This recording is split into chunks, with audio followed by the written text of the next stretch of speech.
Here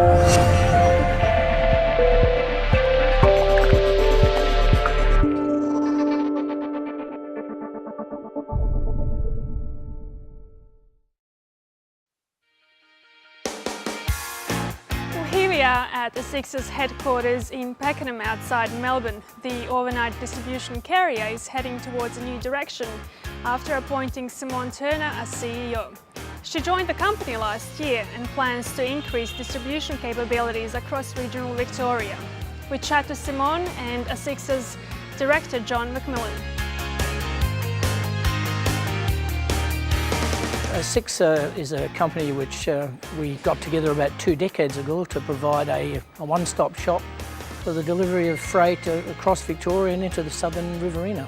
That's our knitting and we stick to it. A major component would be tyres for the automotive sector. We also carry spare parts for the automotive sector. We do a lot of plumbing supplies. We do retail goods, so basically it's a very diverse portfolio. Both my partner and I are not as young as we used to be, and whilst we're still passionate about the business, we really wanted a young CEO who could come in with a lot of energy, leadership and the ability to lead our team while we started gradually to take a step back in the company.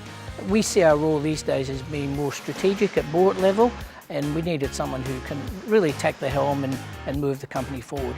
So when we recruited Simone, she impressed us as a person who had those capabilities, and over a period of a year she impressed us to the point where we had absolutely no hesitation in appointing her as our CEO. I joined Asixa in February last year. I was promoted to CEO this year, so it's a newly created sort of role for me. There's been a lot of development in human resources and management, which is my key field and background.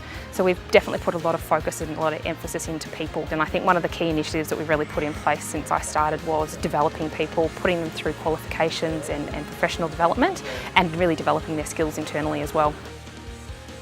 I think gender's probably not as relevant these days as it probably was once in the industry. Being young in the industry, I suppose, has its own challenges. There's a lot to learn. It's been a steep learning curve for me, but I certainly have the full support and leadership of the directors at Asixa, who have certainly put me on the right path, I think, to understanding the industry as much as I possibly can. One of the most important things I'd like to achieve at Asixa this year would be just to focus more on more efficient service to our customers. One of the key initiatives that we have in place is to initiate some Saturday tyre runs to regional areas. We'd also like to really work with our customers to deliver some more direct services where appropriate and suiting to their needs. And then technology is one of the key components of this year's developments as well. So creating sign-on glass technology is something that we've been looking at for the last 12 months, and we'd really like to get that underway this year. Commitment to service, our reach and our footprint. When we say we deliver overnight across Victoria, we really mean we deliver overnight across Victoria.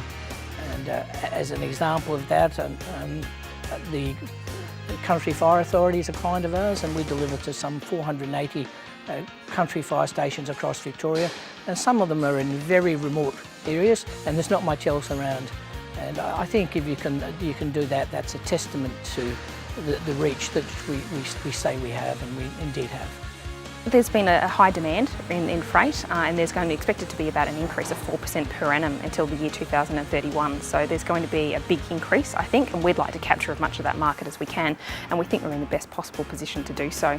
The Port of Hastings is going to be a game changer, I think, in this southeast location, and that's going to be large containers coming into the area, and I think we're in a prime position to really capture that market.